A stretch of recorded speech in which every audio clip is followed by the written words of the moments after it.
know it. With a tears in my eyes. The cream of the crop. Acknowledge me.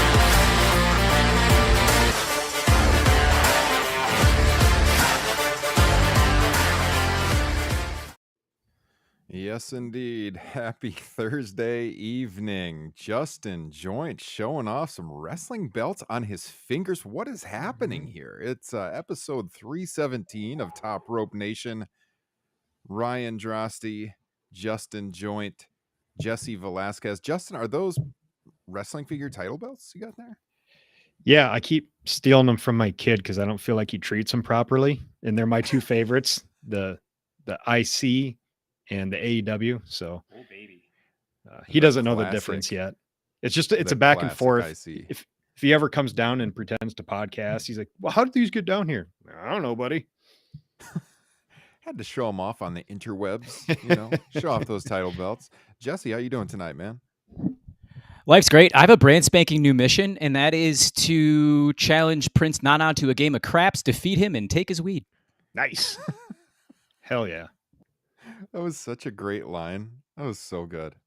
Man, it was a very up and down edition of Dynamite. We're going to talk about that here momentarily as we preview this Saturday night's Full Gear. And I just found out not too long ago that the Joint family will be joining me in my household to watch the show this Saturday. Bummed you can't make it to town, Jesse, but hopefully for a future pay-per-view we can work that out. Made last year's Full Gear, not this one, unfortunately. True. So we'll find one that is out of driving distance or flying distance, and I'll make it down. Yes, indeed. So, guys, last week we had the Steve Austin Fantasy Draft with Zach Haydorn, Brass Ring Media, SEScoops, and we're going to get to the results of that momentarily. I know you're all waiting with bated breath right now, and we do have a winner by a very narrow margin.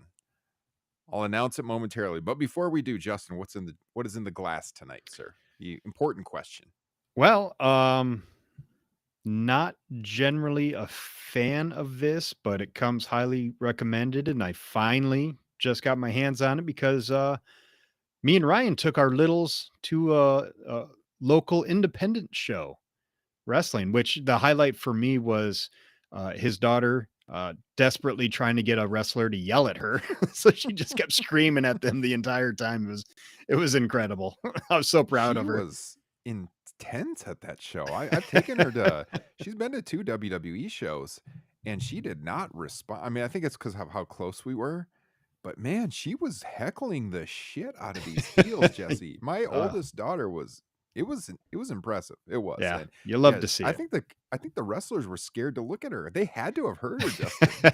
She was loud. There is no way they didn't hear. It reminded me of the Cena Lesnar SummerSlam where you can hear Bill Simmons' kids screaming during the entire match. Yes. Hell hath no fear like a 7-year-old scorn. It was, yeah. It was wild. So yeah, I know what you got. What is it, Justin? Yeah. So Ryan finally brought me my Dangerous Man peanut butter porter. I almost forgot it. We had just left. I've seen Justin since September when I got that from you, Jesse, as we were leaving Chicago, but I've always forgotten to give it to him. It's been in my fridge ever since. And I was driving down the street and it hit me and I'm like, turn around. I got to get the Dangerous Man for Justin. So there it is. He's pouring it now. Oh, very good stuff. Very good indeed. Ooh, that is dark. Envious. Love Dangerous Man. Jesse, what do you got? Well, I made a trade in September, and with that trade of a Dangerous Man peanut butter porter, I was Holy gifted. Shit, that is good. Yes, sorry for is. interrupting. Wow. No, interrupt me anytime you sip that. That is tasty. That is tasty. Dimensional Brewing's bussin'. Thank you so much, Tim Jensen. I appreciate it. Oh, very nice. That's nice. Smooth IPA from Brewery, Dubuque, I think. Mm-hmm. Yes, indeed. Well, I'm the odd man out. I actually don't have beer tonight for one of the first times in a while, but I'm not getting sick. But I do have the clear liquid. I've got the gin and tonic, the Justin Joint special tonight. So enjoying this. Always good. Had to make one for the wife before I headed down here to the office as well. She loves the gin and tonic. I'm plumb out. I got to get a new bottle. I also just got a text from my wife, crisis averted. Right before we went on the air, I was helping her look for her AirPods all over this damn house. She has found them, ladies and gentlemen. Stop the press. My wife has found her missing AirPod. Stand down, everybody. Here at the Drosty household. Stand I know you're all down. very, very interested, but it was a crisis around here. Yes, That indeed. is a true crisis. That is averted. AirPods being lost. Oh, goodness gracious. I'm scrambling like Randall Cunningham back in the 90s. I will just not mow my yard if I don't have my earbuds True. in. That is true. It's just not This has happening. happened before. Or like I actually have some of the old school earbuds that I have to plug into the USB to charge, and sometimes I forget after mowing. They're my mowing headphones. And it's like I can't start for a half hour. I got to get enough charge on these things so I can go. This is like my one time I can listen to podcasts in peace. So it is a crisis. I understand. Guys, if you're new to Top Rope Nation, we don't just talk about booze and mowing the lawn or our wives missing property. We talk a little pro wrestling as well. If you want to get involved in the show tonight, we do have super chats open, which, yes, indeed, even on our channel now, we finally hit 1,000 subscribers. Thank you to all of you. We can now accept super chats. Very exciting for the show. Just another way to, give us a tip if you are enjoying the show tonight and get your comment featured on the show. We have a Patreon page. Jesse just released a bonus show the other day. It was great stuff. This is TRN Unplugged. He talked about Eddie Guerrero. This is what everyone's been talking about in our Facebook group and what that has meant to you with your heritage, Jesse. I really enjoyed that show. Well worth the monthly charge on Patreon to hear that one. Well done, sir. Thank you kindly. Again, over the years, Eddie grew on me. So you get to hear that whole story. 7-day free trial if you are not a subscriber just yet. And I had taken down the free trials. It is now back up. So if you join the Patreon page, you can get the 7 days free. I got the QR code here on the screen right now. Pay nothing for 7 days. You can access the full archive. Over 115 bonus shows. Jesse's show that I just mentioned is up right now. We're going to be recording a new TRN Classics in 2 weeks on Survivor Series 95. That's going to be a lot of fun. Lots of TRN Classics in the archives, though, for you to dip into the minute you join. That is the number one way to support what we do. And, of course, Super Chats as we're live right now. That helps out a little bit, too. And subscribe on your favorite podcasting platform or here on YouTube. Before we get to Full Gear, real quickly here is the results from the Steve Austin draft last week. I'm going to put it up on the screen. First of all, if you didn't hear the show, I don't know what you're waiting for, but these were the results. Zach Hadorn's picks, my picks, Justin and Jesse's, and we sent out the poll on Twitter. We put it up in the Facebook group, and on Twitter, Justin and I tied. Jesse came in next, then Zach, and in the Facebook group, Justin Joint won by 5 votes. So, Justin Joint, you are the champion of the Steve Austin draft, sir. Congratulations. Oh, hell yeah. A very nice victory. It was really close. I mean, looking at these picks again, there's a lot of good matches. We said on the show, Steve Austin maybe has the most depth to his wrestling resume. And, I mean, there were so many more great matches we could have picked that we left out. I mean, these are the top 20 according to our draft. A lot to dive into there, if over your holiday next weekend, if you'd like to bring up the cock, bring up the network and dive into the Steve Austin archive. There's a good starting point for you right there. I think get that's to the see. Sorry, go ahead. I would say you get to see 2 different sides of Steve: Stunning Steve and Stone Cold Steve, because there is a pretty significant difference between the two. You also get to see what binds the ECW version of Steve into Stone Cold as well. So he spent 3 months in ECW. I recommend that you go back and at least watch the promos, because that you could tell right then and there that he was ready for the big time. Yes, indeed. And guys, if you're not watching our video feed right now, which you should some week, tune into the live show. Jesse's even got, I'm going to go full screen on him here. He's got the Steve Austin look going right now. Look at that. He's got the no shave November. I mean, dead ringer for Steve Austin, the Stone Cold era of Steve Austin. Nicely done, sir. Just trying to impersonate my hero, Tim Jensen. There you go. Tim, if you're out there, you got to send us a super chat just for that reference right there. Nice. All right. Let's talk Full Gear. Full Gear, traditionally of the AEW pay-per-views, one of my favorites. I mean, a little biased because we all attended Full Gear 2021, which is a show, Jesse, that you talked about on TRN Unplugged this week. What's your excitement level heading into Saturday night this year, Jesse? High. Very high.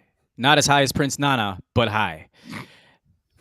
I'm going to go 8.5 or 9. I think if there's a couple of matches in there where I'm lukewarm on, but the rest has been very well constructed. I think ever since All Out ended, ever since we left Chicago, Tony has done a pretty damn good job at the top of the card and the high middle. So it's extremely high. Justin, what about you, sir? Low. Very low, about as low as I think I've ever been hyped for an AEW show. Obviously, I am very excited for Swerve Hangman 2. And basically, to me, it's a one match show, because even 2 other matches that I'm looking forward to, I don't feel any suspense going into it, because I think the winner is like just a foregone conclusion. And in fact, if the other person wins, I think it'll be confounding and just won't make any sense with the story they're telling, which we can get more specifically into that later. Yeah, I'm a little bit between both of you. I would say closer to Jesse. I'm pretty excited to watch it. I agree that it has been a very well-built show, in comparison to some of the other AEW pay-per-views where, they just smash that pay-per-view button the last week or two and get ready for the show. This one, I mean, lots of at least couple months worth of booking in some of these, and so I think it's a nicely built card. There's some matches that I'm lower on, of course, but I mean, I'm just like you guys, really, really excited for the Hangman Swerve match. I mean, that's my most anticipated match of the night, easily. Orange and Moxley's been built nice. I mean, obviously the main event, they've been building up for weeks and weeks and weeks. I'm intrigued on who the Devil could be, and we'll talk about that here in a little bit. I mean, I even have intrigue on these women's titles matches too, which, people are always harsh on the AEW women's division and the lack of emphasis it receives. But I think in both of those, there's something to look for, and I'm definitely looking forward to that. And so, yeah, I'll say maybe 7 out of 10. I'll say 7 out of 10. So definitely closer to Jesse's end. Now, I said Dynamite, the go home show, very up and down. What'd you guys think of the video game match? I got to throw this out there because that was the final match of Dynamite before the pay-per-view. They got reportedly 6 figures for this deal, which is why they did it. Jesse, what did you think of it? Somebody check on Paul White. Make sure he's okay. He got about 3/4 of a rotation on that body slam. That's not what he signed up for. What's yeah. Coda on the bicycle. I mean, that was odd. Something that he probably, I think he was on a episode of Rob Didrak's show, and I can't recall the name of it. It's the one where with all the follies on it, and they go over it. He was on the show where he was shooting off fireworks on top of a truck. This is nothing new to Coda. And oh, by the way, his neck health is probably at 3.5% after this match too. I think outside of that, it was all over the place for me. Jericho in a suit didn't do it for me.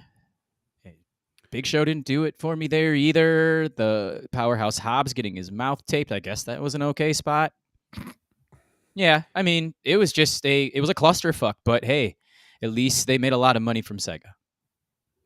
And that's what it comes down to. I mean, yeah, I wrote in my review over on SEScoops.com. It was a mixed bag, but mostly bad. It was that spot. So, Justin, you were a little behind, and we were texting about it as you were starting the match, and I told you, read my review when you get done. I cannot believe they were pushing the bicycle spot on all of their social media channels because it was so bad.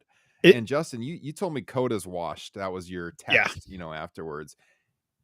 I mean, yeah, he took a hell of a bump at the end off of the bicycle, but those lead pipe shots were so horrendous looking. I could not believe they put it out there for people to see on replay. I mean, these super, super slow-mo lead pipe shots. I said my review wouldn't have hurt a small child. I mean, as far as the good stuff, that superplex that Kenny took to the outside through the table was total madness. I thought Fletcher gave Ibushi a tombstone off the ring apron, like through a sign. That was pretty wild. I don't know why Takeshita gave Jericho a DDT on a couch and Jericho sold it. Like, you got DDT'd on a cushion and he was actually selling it like he was dazed. That was odd. So definitely a mixed bag, but again, yeah, it's all about the money. And speaking all about the money, Tim Jensen, our first super chat ever on one of these live streams. Thank you, Tim. $4.99. He says, I have a twin. I have a twin. Jesse is your twin. What? Yeah. Justin, were you going to jump in there? Did you have something? No, I think you guys covered that match basically, because it was just like for every good thing they did, it was like kind of ruined.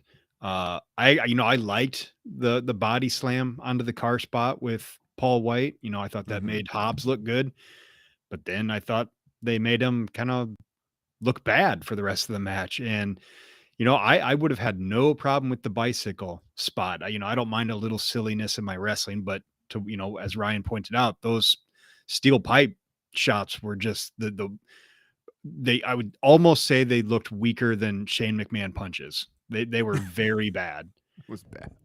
Yeah. Oh, go ahead.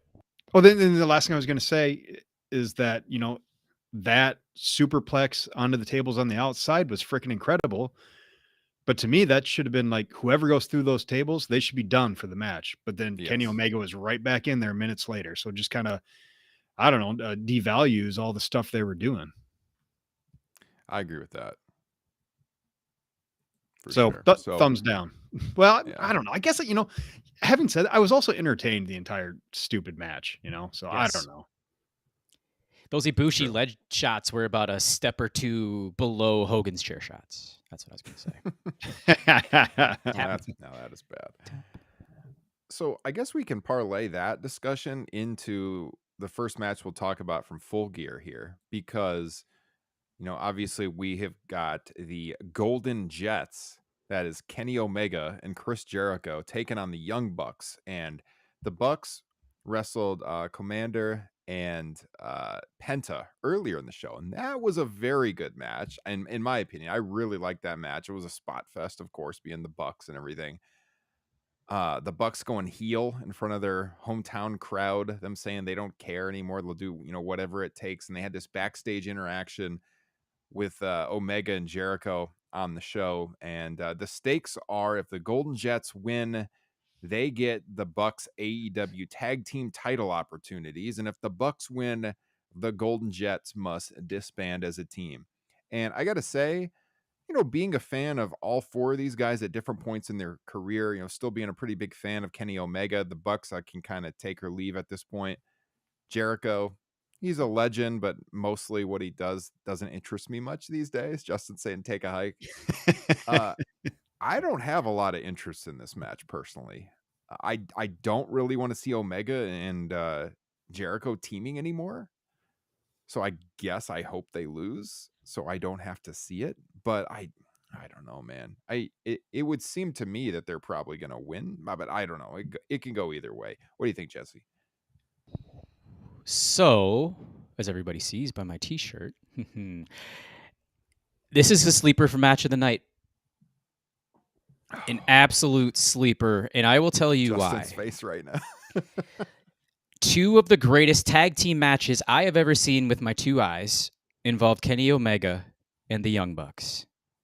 Omega and Page, Omega and Ibushi at New Japan's, I believe it was Strong Rising or something along those lines in San Diego, California.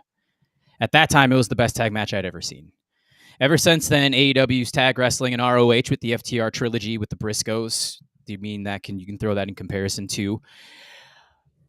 I mean, when the Bucks and Omega are motivated to do something, they're going to do it.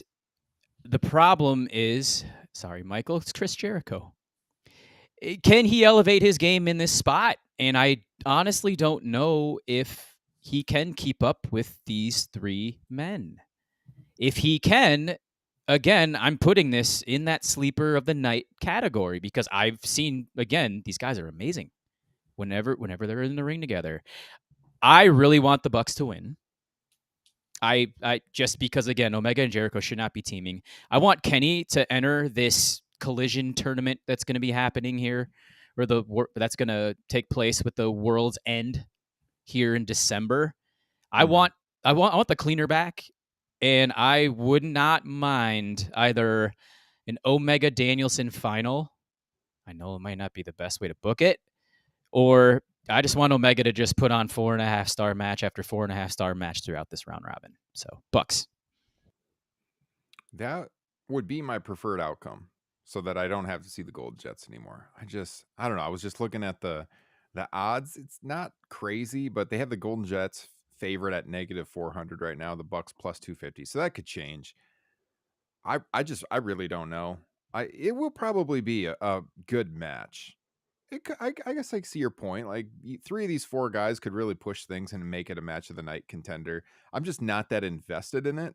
When I think of the other matches that they've had that were really, really good, I was a lot more invested in it. Especially, with Hangman in there, Revolution 2020. I was way more invested in what was going to happen with that team and everything. Here, I just kind of take it or leave it. I like the performers, but I'm not. What do you think, Justin? Oh God. Outside of Omega, I'm just kind of over everybody involved in this match. I know it was a good or entertaining match on Dynamite, and I know it was Commander, not Phoenix, but I am good with seeing any version of the Bucks versus the Lucha Bros for quite a while. Like, I feel like I've just seen it 1,000 times. It feels like those are the only guys the Bucks want to work with, are, their friends or the people they've been around for a long time. I find that to be really annoying. I think that's a big reason why Punk's gone, Jesse. No, I want you to finish your point because I'm going to add on. I am confused about their heel turn, I guess. I don't know why you would do that basically in their hometown when you're not going to get, a full-throated heel reaction, especially when after the match they're walking back up the ramp, the camera catches them signing some kid's sneaker and giving it back to him. Boy, what fucking heels those are. I thought they were getting booed, not booed, but the crowd was kind of behind the other team, Penta and Commander, early in the match before they started healing it up a little bit even. Yeah, you guys caught that, but everybody loves Penta. Yeah. Charisma just oozes out of that man's skin. He's so fun to watch. I just love him. To the Bucks' point, look at how they've been treated the last 2.5 months, and it's just them. It's themselves. I think they've shot themselves in the foot even after they signed this contract. How they celebrated in the ring the night of Collision when CM Punk had been fired. Then you hear these rumblings of FTR and the Bucks not wanting to work together here in the last month and a half. I'm assuming that the Bucks' feelings got hurt. So, and then also someone who I believe that was who was in their corner. You might be able to pronounce her name, Ryan. Maga, is it? How do you pronounce her name? She just left behind the scenes. Yeah. Yep. She just left to work exclusively with the Jacksonville Jaguars. So All Friends Wrestling in the Young Bucks world is turning into a completely different outcome that they probably envisioned 4 years ago. And now it's just causing them to revolt. And now they're, in a sense, kind of acting like whiny little bitches. Yeah. I mean, they're obviously trying in their matches, but it seems like since they signed those big new contracts that they're almost unmotivated or have no interest in doing anything new or creative with other wrestlers. And I don't, I'm starting to wonder if are they kind of creatively bankrupt, or were they ever all that creative? Are they just kind of, an in-ring talent? And at this point, that just isn't enough for me anymore. Can't argue. I agree. I agree. I used to be a huge Young Bucks fan. I still like watching them wrestle, but it's not like I'm pining to see them have a tag team title run again, or Yeah. really even get featured on TV. Really, the only thing with the Bucks that I've been excited about in the last couple of years was, well, I did say on the show I wanted them out of the trios title, situation, which was good. But I mean, the Punk stuff was the only thing I was pining to see them get in the ring with Punk. And outside of that, there's just nothing I really want to see. To your point, a lot of these matches we've been seeing with them, we've seen a bunch of times before, and it's really not new, So, I mean, they even went back to FTR, which we know was going to be a good in-ring match when they have those matches, but we had seen it before as well. So, Mhm. yeah, not a lot creative for them moving forward. I guess they're trying with the heel stuff, but yeah, to your point, Justin, did not make a lot of sense, and they didn't really sell it very good. Are there starting to look like some counterfeit Bucks? Mhm. Ooh. Was someone right? Did Omega not say they were acting like children in that backstage interview? He Interesting. did. Mhm. Seems like a conversation we're going to have later, but it seems like a lot of different sides are playing into this whole Punk/Devil stuff. Yeah. We'll get to it, guys. Keep listening. Keep listening. Let's go to, so this was another one that we saw on Dynamite, continued to push for. Orange Cassidy defending the international title against John Moxley. This is a match we saw in person at the United Center just a couple of months ago in the main event at All Out. And I think they've done a good job building this. I do feel like Blackpool Combat Club is kind of running out of steam here and there, but the heat between Cassidy and Moxley's had some really, really fiery promos of late, especially the ones that have been the pre-tapes backstage. Now they go home with them having a tag match, which is kind of that WWE formula. Two guys that are going to wrestle on the pay-per-view this weekend, so we're going to put them in a tag match with their partners. And so we had Hook and Cassidy against Mox and Yuta. They opened the show on Dynamite. It's a good match. We got the stuff after the match where Mox got on the microphone and he talked about how Orange is nothing. You ain't ever been nothing. And that basically told me Cassidy's winning this time. He took the L at All Out. I think you have to put Cassidy over this time. I would be stunned if he lost again. I think he needs the win here. What do you think, Justin?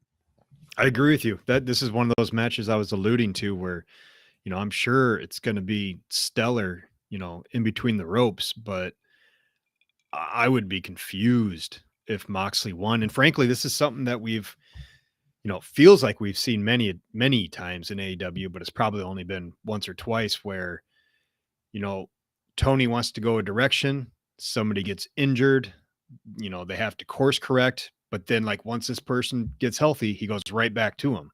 Is he gonna do that again with Moxley? If he does, you assume he has some grand plans, but to me, it's like it's just the international title. Keep it on Orange, go a different direction. Mox is such a made man that you can do whatever you want with him. And plus, I think it would make Orange look, all that much better to get a big clean win over Mox. Well, we've talked about it time and time again on the show this year that he has been one of those real unsung heroes, maybe not even unsung at this point for AEW, very consistent all year long. And he already took the L, and they're telling the story that he can't seem to get it over on Moxley. He hit the orange punch during the tag match on Wednesday night, and it had like no effect on Moxley at all. So like his big move doesn't work. Moxley's making him look like a chump. Moxley's already beat him on a pay-per-view. It would be extremely confounding to see him lose again. It would make no sense. Also, I noticed during that match on Wednesday night that they were trying to build up heat for the hot tag, and BCC, I guess, technically in the heel role, but like nobody really wants to boo them. So that was the problem during the match, is there wasn't a lot of crowd heat because nobody wants to boo Moxley because he's so damn good. But everyone, wants to cheer both sides. So that dynamic has been a little tough in the build, but overall, I like the story that they are telling, Jesse. Especially with Orange on the outside looking at his hand and look like he's about to cry. Yeah. Like, I don't know if I can do this without this move. Speaking of which, Justin, you were probably the most shaken by that main event at All Out. What do you mean? Moxley winning over Cassidy. Shaken in a good way. Okay. Yeah. Yeah. Because Orange, I mean, they both put on a performance. It was the main event. Orange Cassidy was in the main event in the AEW pay-per-view, and he deserved to be there. And it felt like a fitting end to his reign, too. Mhm. Right. And then the injuries popped up, and here we are back at square one again. Orange 100% should go over here. I don't think there is a question. Would you want a third installment of this match? That's my last question. If Orange wins, I mean, because like, yeah, if Mox wins, I can't imagine another match would be bizarre if he gets 2 clean victories. That'd be predictable. If they went to a third, it's like, I mean, that'd be an all-time burial if Orange just lost 3 matches to Mox. Well, that's the other thing, though. Like, okay, then he finally gets the win, but like, you already lost to him twice. Yeah. You're still behind? I don't know. No, If, I mean, if he, yeah, Go go ahead. ahead.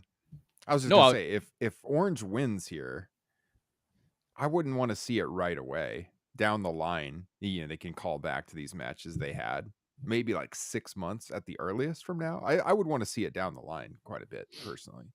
he was a made man after that main event, and he'll be even more of a made man by beating the toughest guy in the company, which he absolutely should in this instance. So when he does drop the title, he can move up into that main event conversation. The fans love him. We love him. Give him the chance. He deserves it. I agree. We'll see what happens. This tag team title match, the 4-way tag team title match. So we have Malachi and Brody versus FTR versus Rush and Dralistico versus the champs Starks and Big Bill. I think it would be insane to take the titles off Starks and Big Bill at this point. I think they got to retain. I don't have any deep thoughts on this match other than that. I see Justin nodding. Yeah, I 100% agree with you. It's weird because I love basically everybody in this match, and I just could not care less about it. I'm sure it'll be great. They always deliver in the ring, but to Ryan's point, it would be weird for them to take the titles off of Starks and Big Bill so soon. That would just kill all of their momentum. Frankly, I think it's weird that you're building them up and just putting them in a 4-way. Let them beat one other team in a big time match, but whatever. Yeah, just love everybody involved, but don't care. Jesse. He's right, and I'm going to go down kayfabe purposes. Rush and Dralistico have had 1 tag match in AEW. Malachi Black and Brody King have had 3 tag matches in AEW. Why are they in this title match? Well, because they've been the PWG tag team champions for years now. They sure have, and they've defended those titles about as much as Roman Reigns.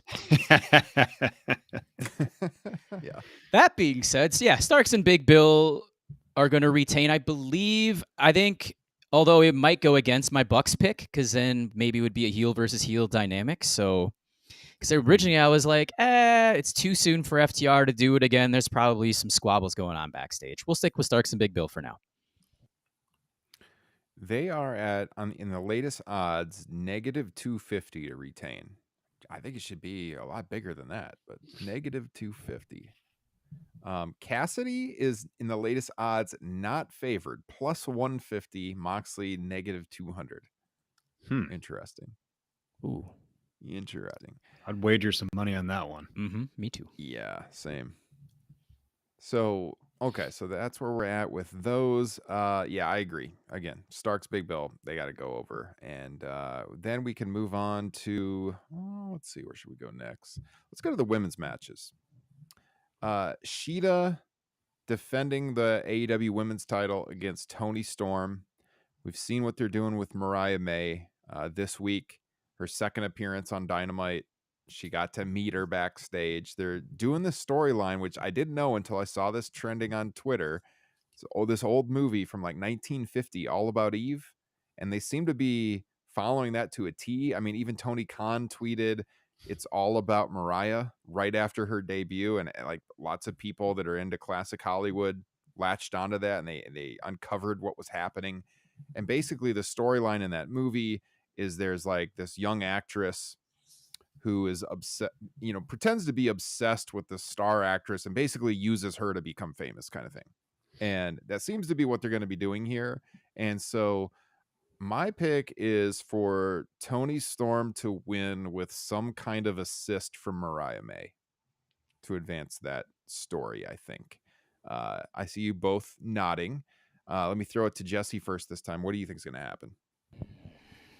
This makes me feel really, really awful for Hikaru Shida.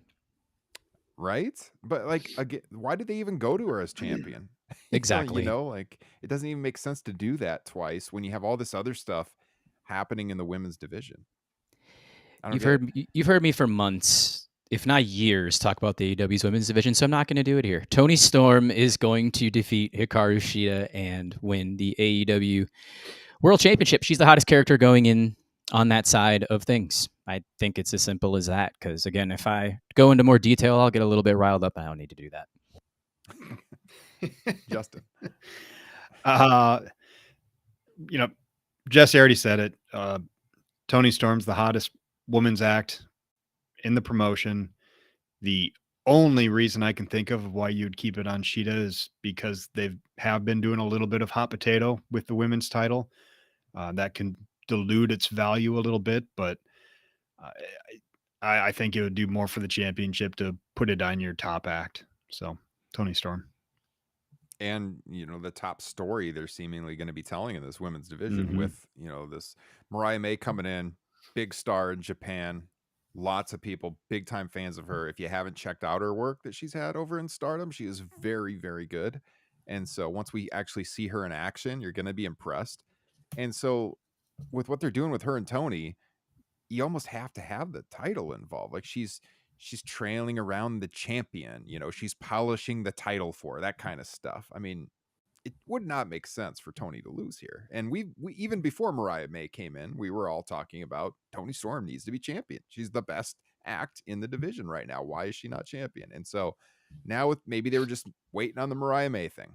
So now that she's there, now that they're doing the story, I think they got to go to her. So we got that in the AEW Women's World Title situation. And then over in the TBS title, we have Statlander defending in a triple threat against Julia Hart and Sky Blue. Sky Blue, they've been doing this, kind of teasing the dark side with her thing ever since she got the mist. Julia Hart, we've raved about her on the show before and how much she's progressed as a talent in this company. And, at Wrestle Dream, we all really wanted to see her win. Once it came out that she got married right after that and went on her honeymoon, then it made sense as to why she didn't win. But then, when we did the review, we didn't know that. I got to pick Julia Hart to win here. I think, outside of Toni Storm, she's the best thing going in the women's division and has a lot more intrigue behind her than Statlander right now, who I like a lot as a performer. But I think it makes sense to move this title over to Julia. And I'm sure what's going on with Sky is going to play into the finish in some way, I believe. Jesse? I'm going to channel Ryan Drosty from the end of September. Julia Hart is going to win this bout and become the AEW TBS champion. The only reason Sky Blue is in this match is to either A, take the pin, or B, help Julia and make it a 2-on-1 situation to make Chris Statlander look strong.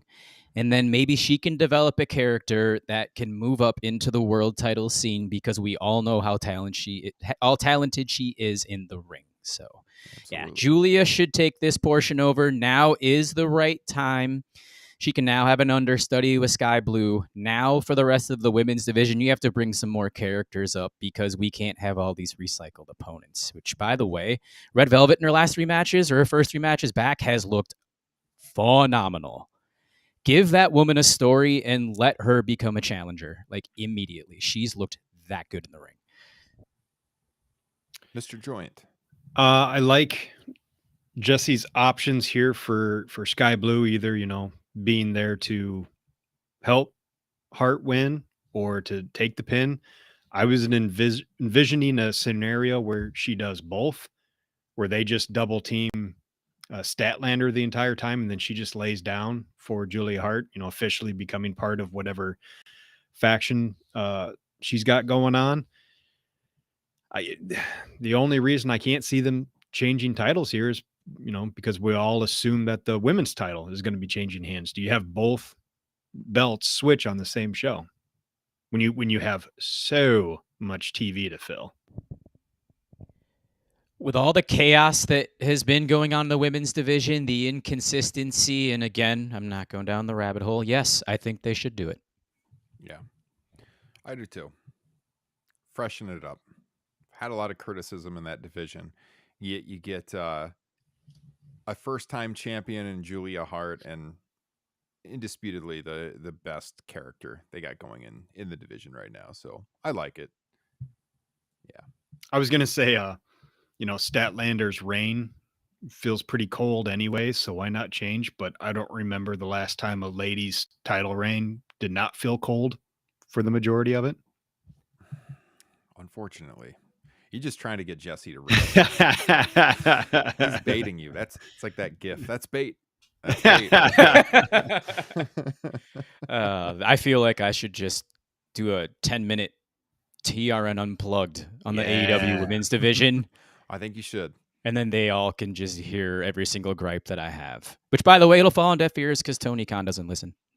Scan that QR code on the screen right now. There it is. Patreon. Nice. TRN Unplugged coming soon. I love it. I love it. All right. Let's see. Where should we go next on this card? I'm saving the really good stuff for the end. So let's go to the 6-man tag. Sting, Darby, Adam Copeland, Ric Flair in their corner, Christian Cage, Luchasaurus, and Nick Wayne. Justin Joint, take it away. What's going down here? Well, I hope Team Christian wins just because Flair's on the other side. Fuck that dude. Get him out of AEW. I don't know why he's there. It's dumb. Having said that, I would assume the Sting team will win since Christian was victorious at Wrestle Dream, kind of even this feud up a little bit and give whoever pins him a reason, to have a TNT title shot in the future.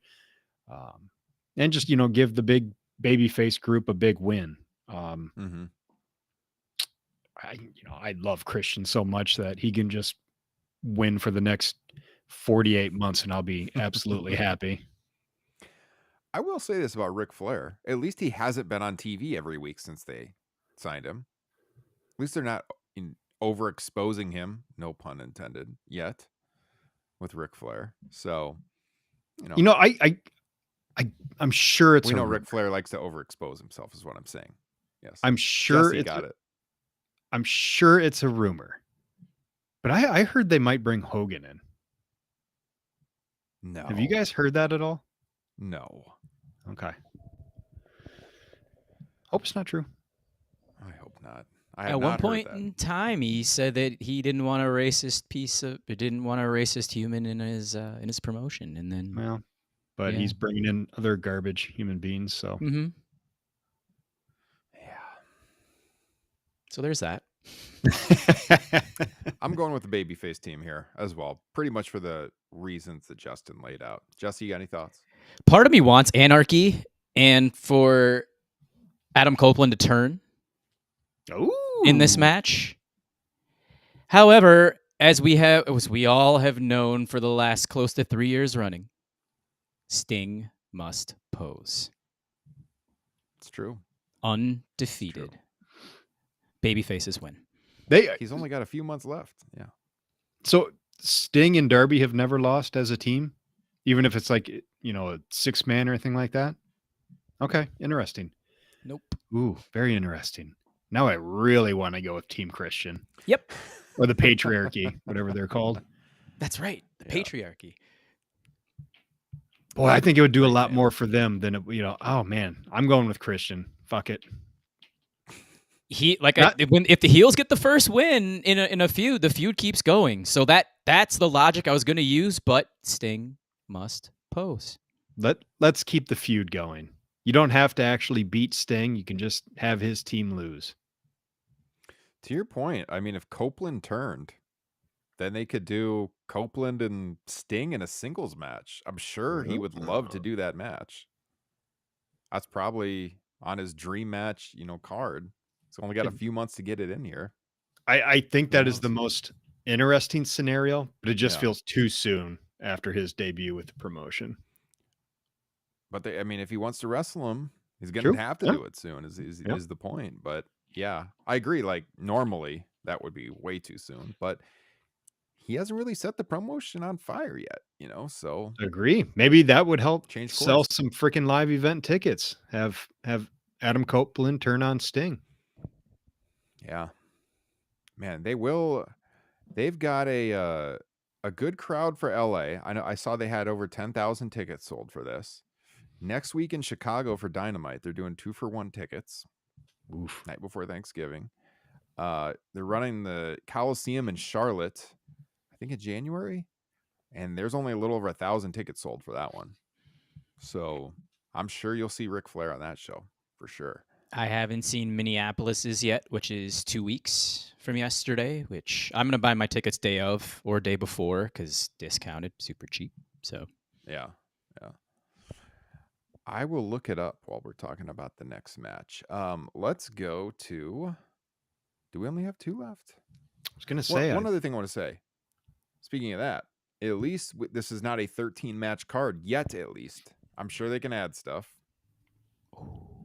But as of right now, it's 9, counting 1 pre-show match. I'm sure they're going to add to this. But as of this, as we record on Thursday night, so we're pretty much up to the 2 MJF matches and our most anticipated match of the night. Let's go to that one. Hangman Adam Page, Swerve Strickland, Texas Death Match.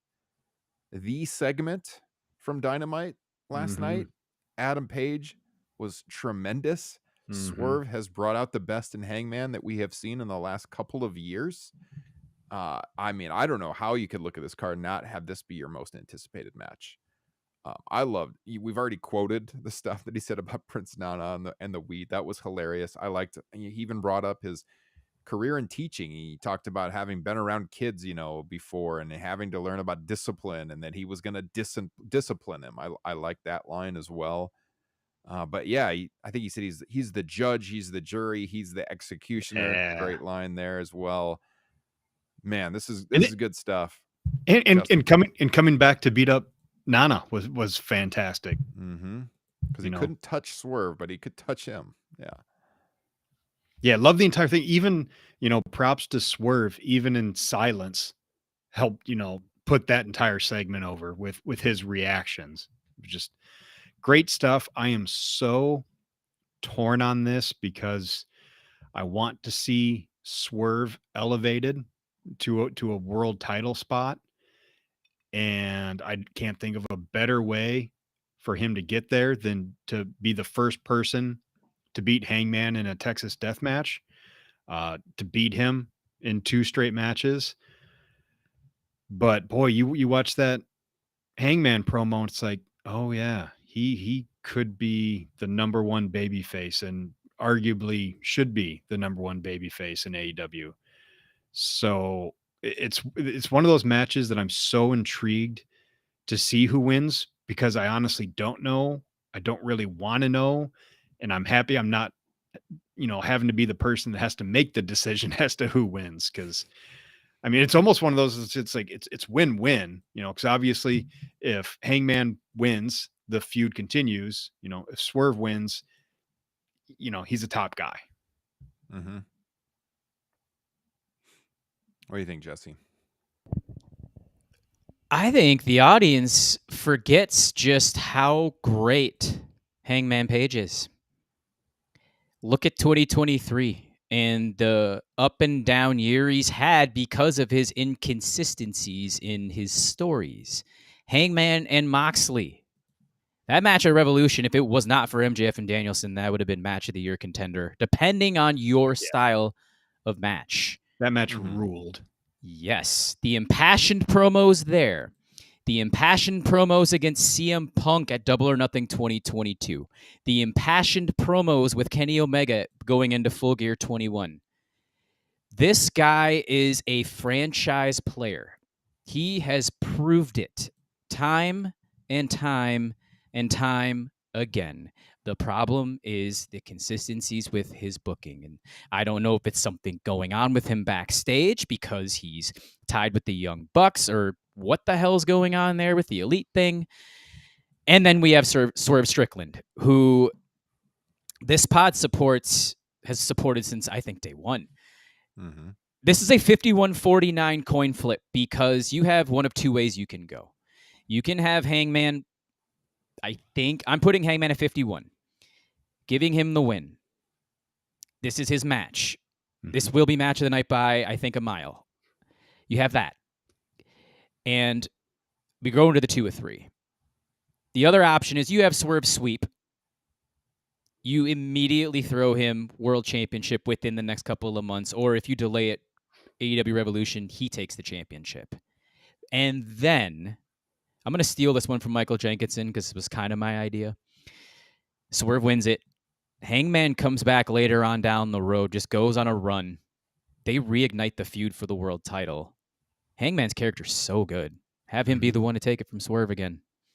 The fans have loved him since day one. Ooh. So I'm with it. I'll go Hangman for the exercise purposes, but I'm not fully confident. Another reason why it's going to be match of the night. You can't be too sure on which way you're picking. So, like, we're going to be biting on all the near falls throughout. I can already see Justin jumping out of the chair next to me down here in my man cave, biting his fingernails. Yeah, it's going to be so good. I think I'm picking Hangman, just because of the results at Wrestle Dream and how great he came off on Dynamite. I can see the inconsistency in his storytelling. The character stuff hasn't been there. He always delivers in the ring for the most part. But I can see them looking at Wednesday night, even if they were considering going Swerve again and being like, we got to get this guy a win. Look how great he was on Wednesday. So I'm going to pick Hangman, but I also am not fully confident. It's going to be an awesome match. Said at the top, it is my most anticipated of the night. Swerve is so smooth in the ring. Page seems to be finding himself again. I mean, we're getting 2021 Hangman Page now. And yeah, can't wait. Cannot wait. I should take a clip of Justin during this match and put it up on our Instagram live or something like that. Instagram story. Sorry, I'm old. Swerve is ready for that main event. Right now. Yes. Do we think to really get Swerve over, what they should build to is a match in Sturgis?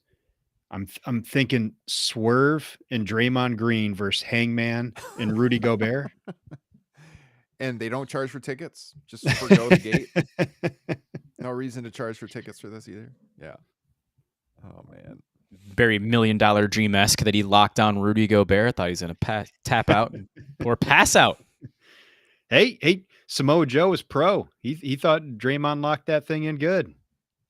What a heel. Draymond always has been.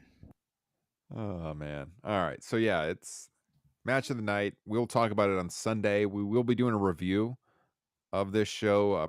Sunday. I don't know what time. We'll talk about this off air.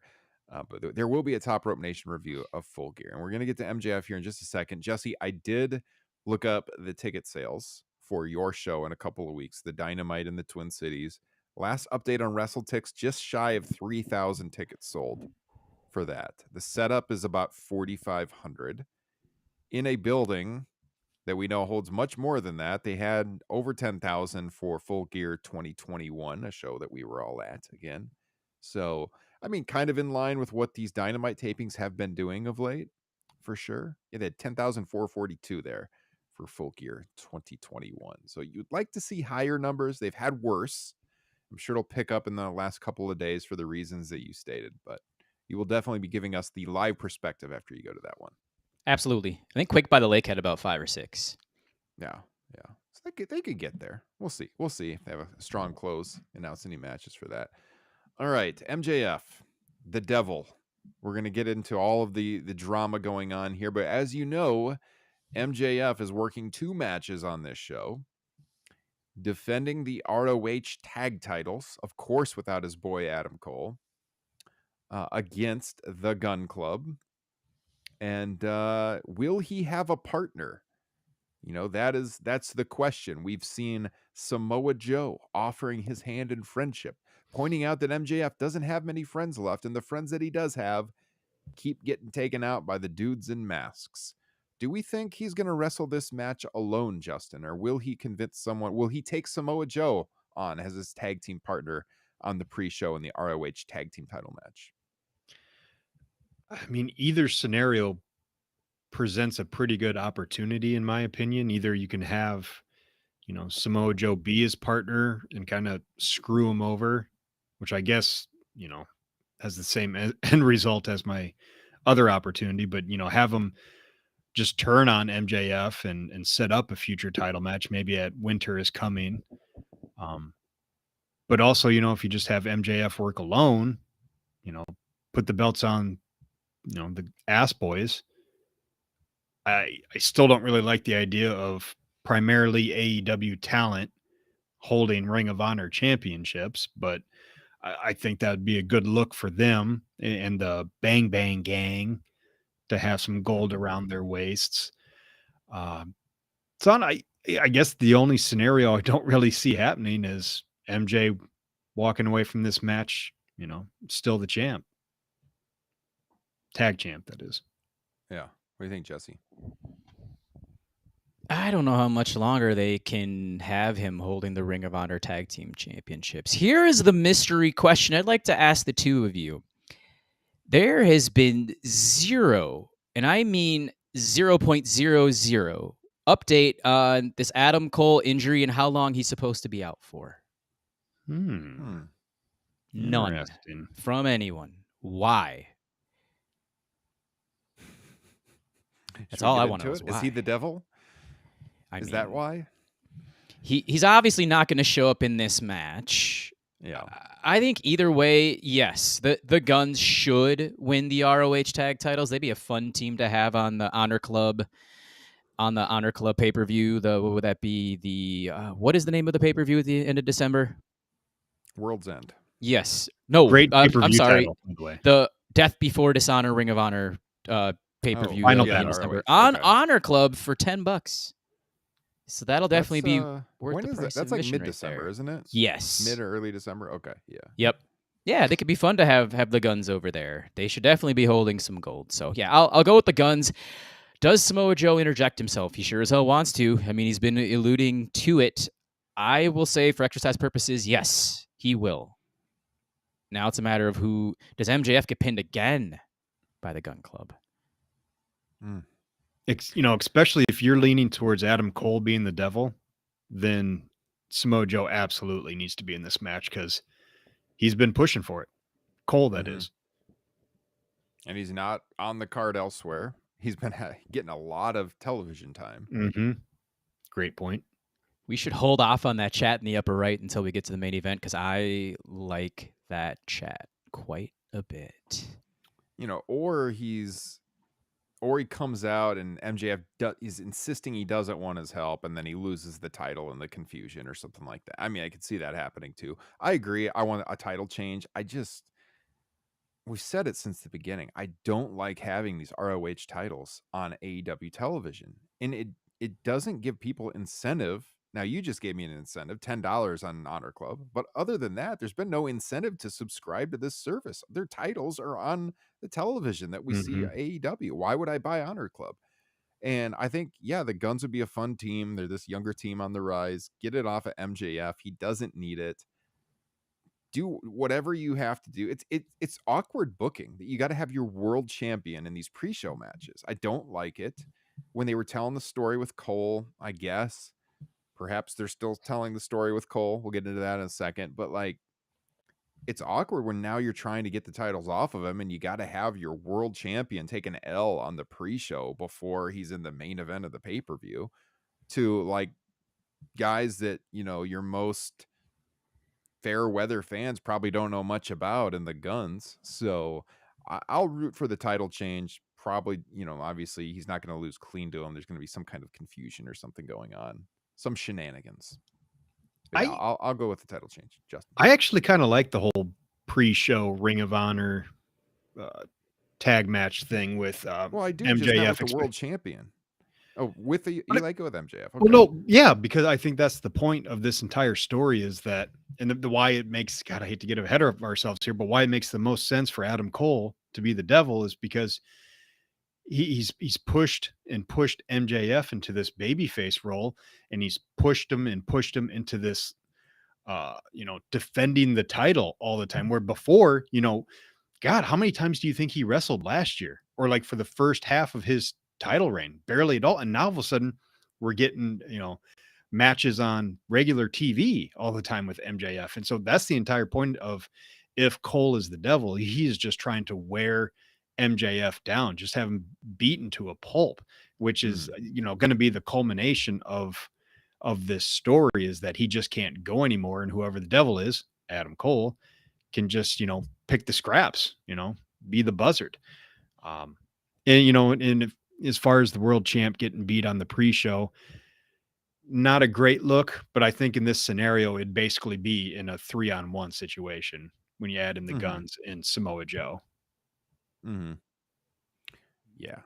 And I think sorry for interrupting. I think I might be on an island a little bit, that I have actually really enjoyed babyface MJF. I think he's good at it. I'm with you. Mm-hmm. All right. I see a lot of discourse online. They're absolutely hating it and I'm like, he's doing a good job. He's eventually go back to being a hell of a heel, like he always has been. Just give it time, folks. Yeah, I think that's the problem. Again, it's just snapshot. We want everything yesterday type booking on social media land, instead of actually letting a story marinate. So give it time. It's going to happen. This is a lot of it'll come from this finish, whatever they do in the main event. Yeah. Yep. Which I guess that's an interesting question, because we've been talking about like it's going to happen. Do we expect the devil to be revealed in this show? Because I kind of don't. I'm 51-49. No. I want it to be. So I think everybody wants it to be. It makes but sense. When do you reveal it? Your audience who's paying $50, and you've teased it so hard on television to do it. I'm not convinced they will. I don't know for sure. It seems the way it's been built that they will. But I mean, outside of Hangman in the go home promo. But I mean, outside of Hangman and Swerve, it's the most interesting story by far that they have going on. So I don't think keeping it going would be dragging it out either. I think it's interesting. You could have a scenario where somebody in the devil mask maybe pops up at the end, but not to get ahead of ourselves, I don't foresee MJF walking away without his title on this show. So I don't know why you would do anything with the devil unless it's going to be to either reveal it or to cost MJF the title. Mm-hmm. When we get to the devil's point, I think I'll open up on that. But to Brian Zillum's post about Hangman and Swerve main eventing, and my retort is that, well, the world title, number one, with MJF and Jay White. Number two, I think this devil reveal, and most people, when they leave a pay-per-view, go off talking about the final angle 99% of the time. All Out 2021 was all about Adam Cole and Bryan Danielson's debut. They didn't even remember that Kenny Omega wrestled Christian Cage. You had Christian and Darby Allin wrestle in the main event. No one talked about that. It was all about Adam Copeland. So it's the moments. I think the devil should be revealed here. Confidence-wise, 50-50. I'll go 75-25. They do the reveal just because of how TV has played out. I'm not 100%, but I'm more so that they will. Man, there's a lot that's been said here. I could rant on. I just to wrap up the ROH situation. Yeah, I don't agree with you guys on some of what you said. I think babyface MJF was something worthy of trying. I think the last couple weeks not been good. I think it's undermined his title reign. I think he's not been compelling at all as a babyface champion of late. I thought his promo last night was not good. I thought that was I didn't think Jay White was that good either. I thought it was a lame go home finish to a Dynamite, to be honest with you. I think if you had MJF out there doing the heel bit, he's just so much more compelling as a heel. And we will get it again, to your point. We will. But right now, I don't think it's really adding anything, but we're kind of at this treading water point where we're waiting for this big new chapter to be revealed. So it's hard to judge completely because we don't know what's going to happen with the devil. We don't know what's happening with the Cole situation. So I can't go too hard on that, but I do think right now he's not very compelling as a character to me, even with the attacks going on and stuff. So that I disagree on. The ROH stuff, yeah, I don't like the world champion in these matches on a pre-show. I don't like it. It doesn't work for me at all. Yes, we're getting him in more matches. I do like that. I just don't think he should be messing around with title belts from a promotion that's, I mean, I know they don't want it to seem like the minor leagues, but like for most fans, that's what they see ROH as. They don't really have the importance to the audience, and it's just a waste of time. That's just how I feel. Ooh, I don't strong think he should have disagree that as title. far as a waste of time. I mean, this is the entire story, in my opinion. We'll see. I didn't think that they should have won him in the first place, though. I think you could tell the story without the ROH tag team titles. Yep. Yeah, except, it all began because that was the one thing that Adam Cole never won, and it was important to them, and it like solidified the friendship that MJF was like, all right, let's go get him. And the fact that he's still defending him without Adam Cole to be there for his friends, like, get healthy. I will keep defending these until you get back so that we're not stripped of these titles, or God forbid they give them to an interim tag team champions. Yeah.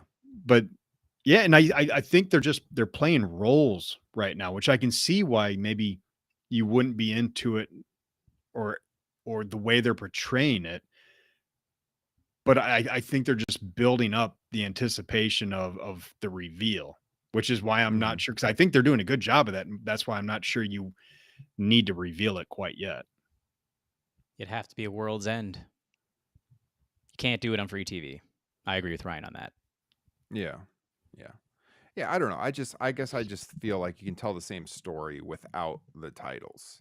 I just think it's, I don't know. I can go round and round with you on this. I don't know why the world champion's working matches against people that are beneath him on the pre-show. And we talked about it going into Wembley. Like, it was kind of odd to have that match. So I think, I don't know. Maybe it'll all work out in the end. Probably will. But I feel like you can kind of tell the same story arc without him being because it seemed to me like the world champion has the fact that he's world champion for most of the last couple of months has been totally irrelevant. It's almost felt like you've had an absent world champion because all of the stuff that was going on with the friendship stuff, and then not even the AEW tag team championships, the ROH tag team championships. Yes, the story that he hadn't won those. I don't know how compelling that is for most fans, the most hardcore for sure. Yeah, I don't know. I don't know. I guess for me, it just comes down to, I will take a strong attempt at a long-term compelling storyline that we haven't really, I don't know if we've ever seen anything like this in wrestling before. So that's a big reason why I like it. I think it's a big swing as far as storytelling goes. It's also a slight blessing in disguise that Adam Cole jumped off that Arthur Ashe ramp. Yeah. But or was it like, I would just keep going back to, do they need to be There's the ROH that. tag champions though to tell that story? I think that that's added just kinda piece. Yeah, I Do think I those can agree with titles both of even you mean on that. anything to most of the general audience? Unfortunately not. I just feel like that should be a spot for a young and up and coming team like the Guns to get more experience, to draw some people, I guess, to, having some really good matches on Honor Club, not AEW television. I don't know. Like, I agree with what Justin's saying about like the friendship deal and what that appeal. I just feel like you could tell it without the ROH tag titles. I think we're like kind of going back and forth over it. I like the overall story, but it's just the piece that I'm being picky about is like, why did they need the ROH tag titles? And then you're painted into a corner where like he has to be on the pre-show all the time. and you're talking about that more than the world championship. And we can talk about all the numbers and what's been happening with live event attendance. The ratings have been a little better of late, and still pretty close to where they've been, though. Business has not been running in the right direction. There's lots of people online talking about is MJF a failure as the world champion? I wouldn't go that far, but they haven't really grown their business, and he was their best rising character before he got the world title. And can you point to them basically putting the world championship on the back burner for a couple of months? I don't know. They suck at old school promotion too. They do a horrible job of radio, print, yes, all this stuff that they should be doing. Because notice when they actually did that the week of Grand Slam, how many tickets they sold? Yeah. Why wouldn't you do that in every town that you go to? I mean, that makes so much more sense. Because the product's not that cold. To your point, Jesse, I agree with you. Like, world title match should pretty much always main event, unless you have a dream match on the card. Unless you have Okada Danielson, something like that.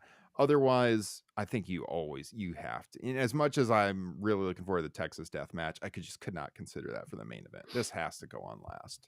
So let's get into it then. Jay White, MJF.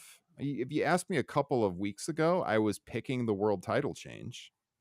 I'm not so certain now, just because, again, I didn't think Jay White came off very good on TV this week. So I could see maybe even if they were leaning that direction, getting a little skittish on that now. I'm going to pick MJF to retain, I think, at this point. What do you think, Jesse? I want to apologize to Justin Joint because he's been right all along. MJF is going to he's going to retain the AEW world title. I think it's an absolute slam dunk. I don't think there's any question in my mind that he's going to. A lot of the points that Justin brought up a month back, I'll let him get into it, and then we can dive into the elephant or the devil in the room after. And to my point, put the focus for this guy back on the world title scene. And you're right, Justin. I think I'll go with him retaining too. Yeah. I've said this before. Jay White is somebody that I didn't really care about when he was in New Japan, but he has grown on me big time, in the past 6 months. I actually liked the end segment on Dynamite between him and MJF. I would agree that I don't know, how hot it was for the crowd or, what it did for pay-per-view buys, but once again, well, yeah, but I mean, for me, I thought it did a good job telling the story, with him saying MJF is the devil. It just added another little, I don't know about twist is the right word, but put the spotlight back on MJF a little bit. Jay White's been doing great work, and I just don't see any scenario where he walks out of this match as champion. I think they have a lot better options for somebody to take the world title off of MJF. I think it'd be really weird for him to lose the title to someone who seems to be playing like third or fourth fiddle in this current storyline. And also the fact that, he's had the world title for the past month almost. Like I don't think it means anything if he's been carrying it to win it. It means more that, the babyface has got to get his championship back. So it just, it doesn't make any sense to me for Jay White to win this match. I think it's got to be MJF. Yeah. And if the devil is someone like Cole or anybody else, wouldn't you wouldn't want to cost him the title because you'd want to be the one to take it from him, right? Right. Correct. It would make no sense for you to cost MJF the title. What do you think, Jesse? You hit the nail right on the head. I'm going to throw a quick question back at you, Ryan. Is it because of MJF's absolute excellence on the microphone that you didn't like his promo last night? Because for him, his standards is a little underwhelming. Yeah, probably. It didn't, because I look at a successful go-home show as something that if I'm on the edge, it's going to have me buying the pay-per-view. And quite honestly, it would have been the Swerve and Page stuff that would have got me to buy. But like as your world title match, it just felt just kind of plain. Underwhelming. Yeah, okay. yeah, you're the devil.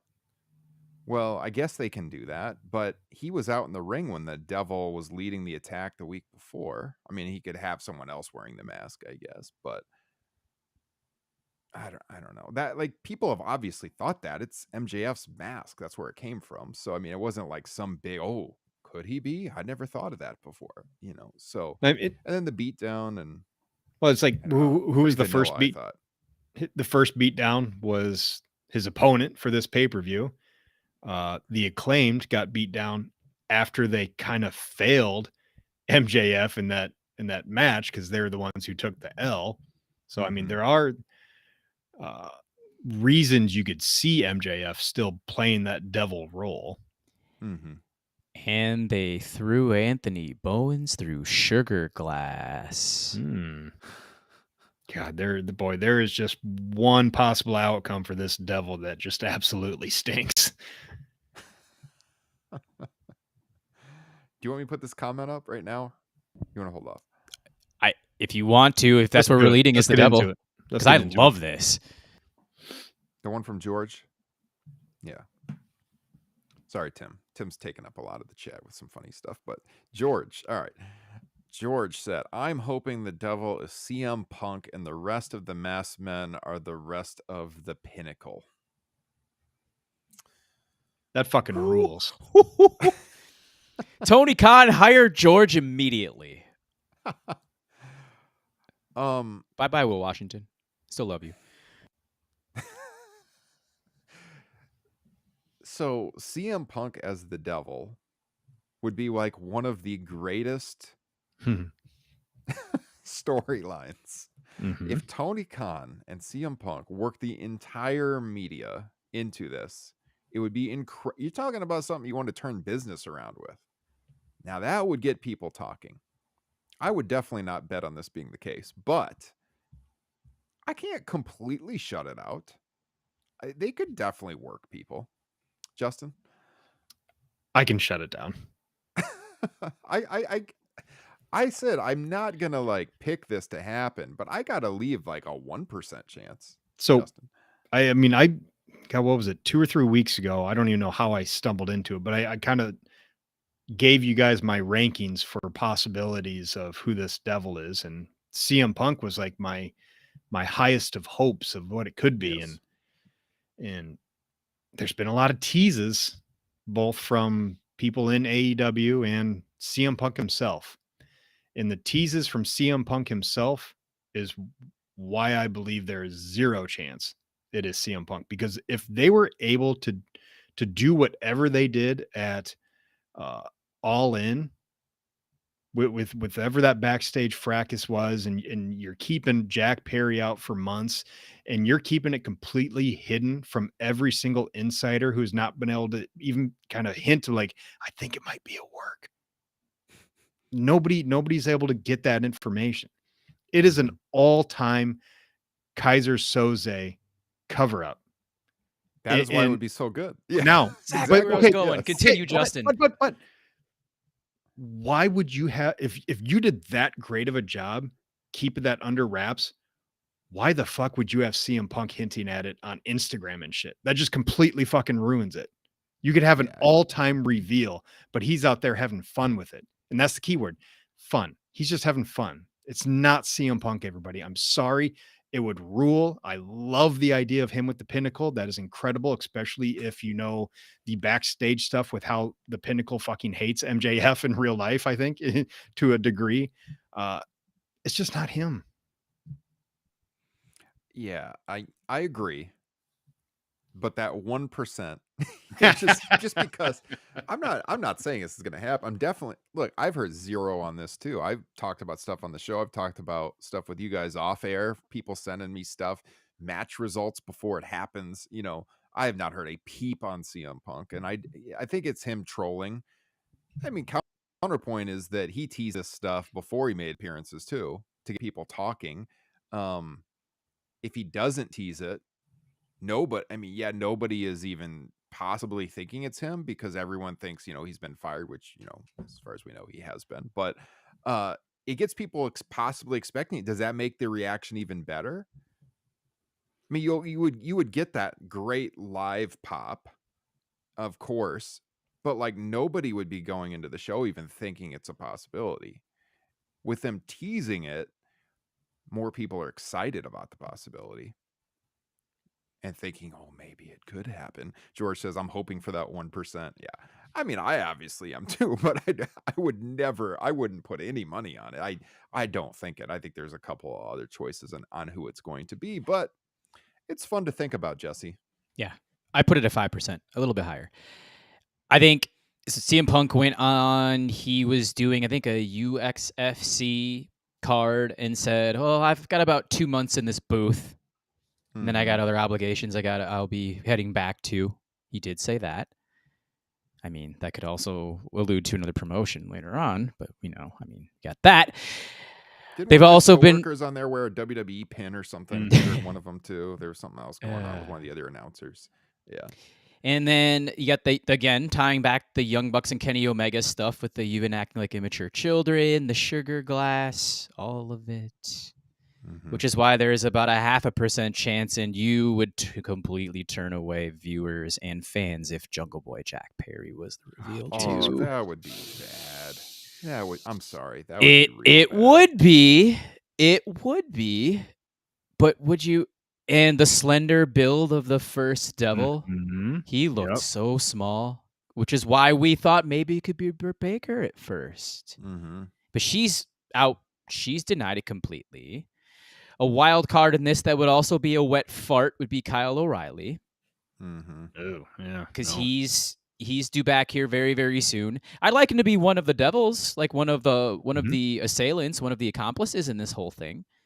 I think it's 90%. It's Adam Cole. Yeah.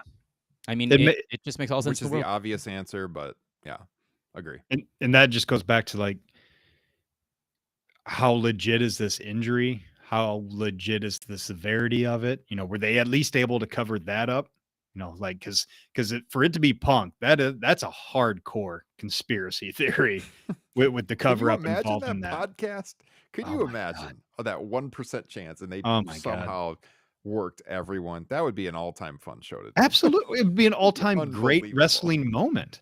Yes. I would give my son a small dose of melatonin, put him to sleep, and say, "Hey, let's go do the show." Guys, we're not trying to get you excited. We don't think that's actually going to it's good podcast content. It's fun to talk about. Don't go telling people this is going to happen. I don't think so. And it's not like we're pulling it out of thin air. People are obviously talking about it. Yeah. That's why we got to talk about it. But yeah, Adam Cole makes the most sense. Jack, you cannot do Jack Perry. The glass stuff is weird though, because that room that Bowens got thrown into, that didn't even have a door for that person who was in there to like go in and out of. To me, it was very specifically about the glass. Yep. The thing about Perry though is everything we saw from him previously, him being heel, was horrible. So he can't pull it off. I don't know how you would go to him in this key spot when he showed you he just could not do the character work necessary previously. Yeah. And like, are you really going to go to Perry and MJF? Ugh. Unless he went to Jason Priestley and Ian Ziering for acting lessons the last 3 months. Yeah. Just talking about putting this focus back on, MJF as the world champion. That's going to be the next feud? No way. No, I mean, obviously the story they've been telling is Adam Cole, and I know people probably want a bigger shock than that with this, but that's the most logical. That's my pick, if they even reveal it, which they might not, as we talked about. And then the old hug and the stab, which he's done to O'Reilly, Roderick Strong, and MJF as well. So it should be Adam Cole. It's the logical destination, and sometimes in wrestling, that's your best possible outcome, is the most logical one. And whether the injury was real or not, it added that nice little mystery to it, is the severity of it and how long he's going to be out, and if he is able to make like a miraculous John Cena return sooner than everybody thought. That just adds to the story. Mm-hmm. I mean, we've talked about this from day one. Was it you, Justin, first on the show that, or maybe it was, I can't remember who threw it out first when initially people were expecting MJF to turn on Cole. But then we started talking about Cole should turn and be heel out of this. Was that you, Jesse? Yes. And Adam even Cole's with better heel. Yeah, and what I've said about earlier about MJF as a babyface, and it's made him boring to me, non-compelling. Over the last few weeks, I liked it at first fine. I felt like they needed to try it out because of the reactions he was getting. I feel like it's cooled him off lately, and it hasn't helped that Cole's been off TV. But doing that with Cole, if he turns on MJF in that fashion, it should give some steam again to the babyface run from MJF, theoretically at least. And it should make Cole feel a lot more important than he has as a singles performer, at least in this company so far. So my one big reservation about the entire thing, especially when it comes to Adam Cole, is I just don't really want to see him as the top guy in AEW holding the world title. That doesn't interest me at all. Once again, going back to Jay White, they just have so many better options. Yes. That's why I would almost rather see a scenario where he just costs MJF the title, and this has just been a personal story and not about the championship. 364 days ago, on my 100th episode of my podcast, I had Andreas Hale and Kel Dansby on, and I said right then and there that the number 2 heel in your promotion at this moment is Swerve Strickland. I think that it's time that he is the number 1 heel, and he wins the AEW World title. He's the one that has to take it from MJF. I'm completely sold on it now. Not going to get any disagreement here. This is like the Swerve City #1 fans podcast show right here. I'm sold. So if that means MJF needs to hold it for 4 more months, by all means do it. Got to do it. Yeah. We have one more thing on the show to talk about, right?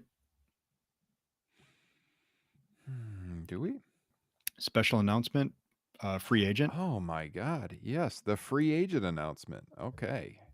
So some names floating out there. Number 1 cannot be WWE people that were recently released, at least due to that 3-month window. Thank God. So there was basically 2 names floating out there. Ospreay Tyrus and Mercedes Moné, Sasha Banks, and Fightful tonight cooled off the Mercedes stuff. They had a story up saying they were flat out told, unless these people don't know, that it wasn't Mercedes. And so that essentially leaves Will Ospreay, at least if you want to get people excited by this announcement and not get, Tony Khan made fun of again for one of his special announcements. And the way he built it up. Should I just read exactly what he said? I got it here. Hang on a second. So yeah, Tony Khan wrote yesterday afternoon on his Twitter X account, AEW has agreed to terms with one of the world's best wrestlers, a pro who is known and respected by virtually every AEW fan. They'll come to LA to sign their contract this Saturday on pay-per-view. And so, Justin, unless it's Bret the Hitman Hart, they're taking him up on being a backstage agent. Why the hell did they turn that down? No, Will Ospreay makes the most sense. I know about the New Japan deal through February and everything, but also AEW has a working relationship with New Japan. They can work out something where Will can still work big shots for New Japan through February and beyond for that and matter. Beyond, because if he goes to WWE, they're not going to get that deal from him. And so they have an advantage. New Japan has an advantage to exclusively allow one of their contracted performers to negotiate with AEW, because they know if he goes there, they're still going to be able to use them. On Will's side, it would be interesting that he didn't even wait to get to free agency to see what kind of money WWE would throw at him. Although you would have to think he knows, right? There's no way he doesn't know. They're not giving him a hint as to the cheddar that he'd be sniffing. I don't know, man. You never know until you get that free agency, for sure. We do know that WWE is supposedly going to be pulling back a little bit on their contracts, which will make some of these upcoming renewals interesting. But yeah, I think they're going to throw a lot of money at him. TK obviously wants Ospreay. He wants him on that Wembley show next year. Will could demand to win the world title on that show. If that puts him over the top. That's my big question, is if it's Will Ospreay, is like, do you have him be the one to beat MJF, sooner rather than later? Or do you wait and have him win the title at, the big Wembley All In show? Mm-hmm. So our friend Andrew Zarian, Matt Men, he was clearly teasing it's Ospreay on his Twitter page yesterday. Multiple posts. No, I didn't get that. I saw him. I didn't understand it. I'm so dumb. I had one other person tell me that they're pretty sure it's Ospreay. I think it's him. Mhm. Not 100%. It seems to make the most sense, though, for all the reasons that I just laid out. Jesse, you agree? Could dream a little bit more as well, because while you guys were talking, I was scrolling through the New Japan World Tag League match lineups for the next 2 weeks, and Will Ospreay is not found on any of those cards. Can we get him in this tournament? Oh God, that would be great. My heavens. Tony, listen to Bryan Danielson on this one. He's been the one hyping this up. He wants his G1 in AEW. Give that man his G1 with the talent that you have. Yes. It's looking like him. We can't say for certain, but it sure looks like it, Justin. I hope Fingers so. crossed. I really, really hope so. WWE doesn't need him. No.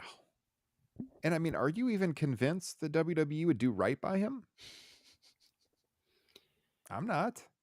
I mean, the only blueprint is AJ Styles. That's one. But I just don't see it with all the top stars they kind of have lined up for after Roman Reigns, how Will Ospreay would fit into that, with Cody Rhodes and LA Knight, maybe a Sami Zayn. It's like they're sitting pretty good on the babyface side. Yeah.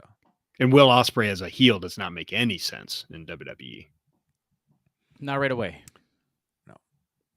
No. I mean, the money thing, sure. But yeah, AEW has always seemed to be the destination for him.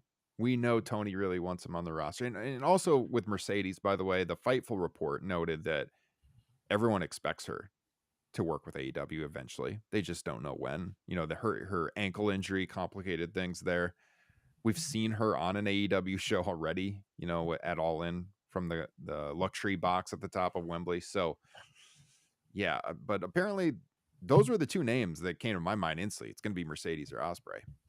And a lot of people are making a big, hubbub about the contracts and stuff, but I never thought that was a stumbling block. They work with New Japan. They have a good relationship. People go back and forth between the promotions. They can work something out, so. You already laid it out to how it's an advantage for New Japan too. Yeah, for sure. So does he want Danielson, Swerve, Omega, or does he want Seth Rollins? I mean, Justin's face tells it all. I wouldn't mind to see him work Seth. I wouldn't want to see it over and over again. I wouldn't mind seeing him work Tyler Black. I'm good on Seth freaking Rollins. Yeah. How long are Seth and Becky signed for again? Well, she doesn't have a future in Jeopardy, that's for sure. Oh yeah, I saw that today. Worst Jeopardy contestant ever, someone said. 0 for 60? Something crazy like that?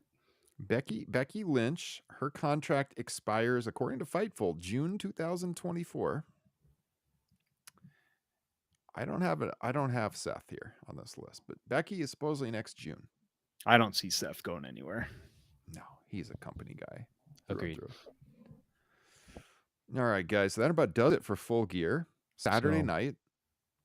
The big Goldberg reveal coming. He is going to be the big free agent signing and the devil.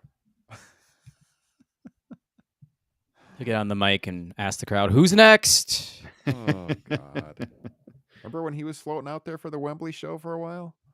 Yeah. Uh-huh. I definitely wouldn't be surprised if they bring him in for an appearance at some point. Be better than Ric Flair. Not going to touch that one. He's touched everything else.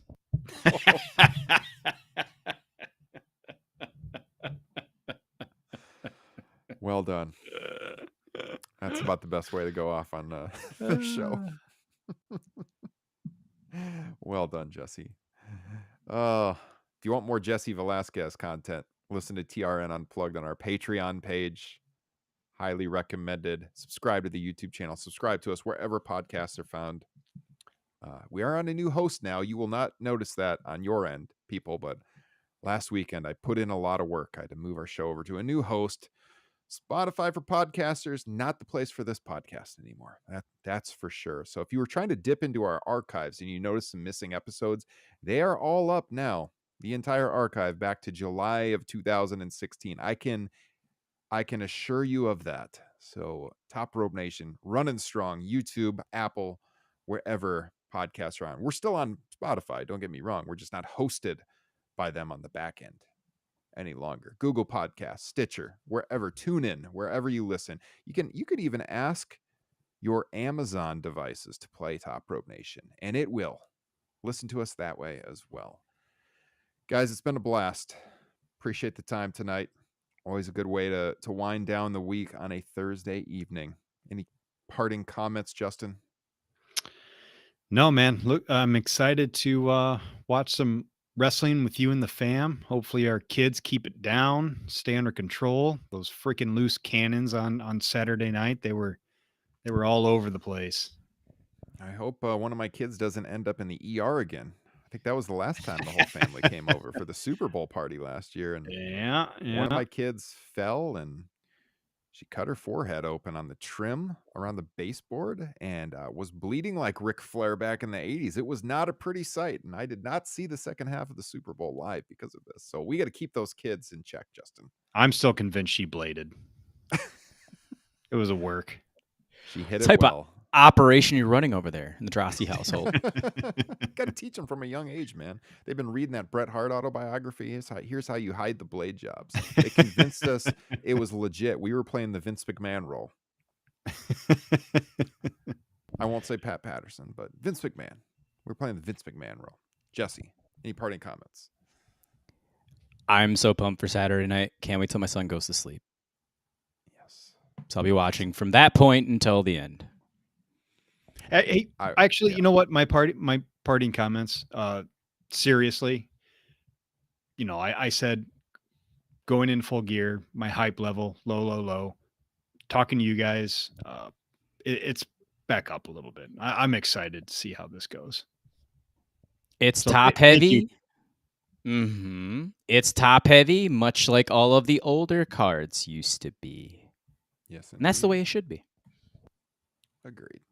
I'm looking forward to it. I'll look forward to talking about it Sunday as well when we do the post show. So guys, make sure you subscribe to the YouTube channel and turn the notifications bell on because we don't know what time we're doing it yet. But if you have that notifications bell on, it'll alert you on your phone or wherever that we're live and you can join us live for the post show and let us know what you thought of it while we're on the air and get involved in that show on Sunday as well. So with that said, this has been episode 317 of Top Rope Nation. Enjoy Full Gear, and we'll talk to you all on Sunday. Take care. And you know it.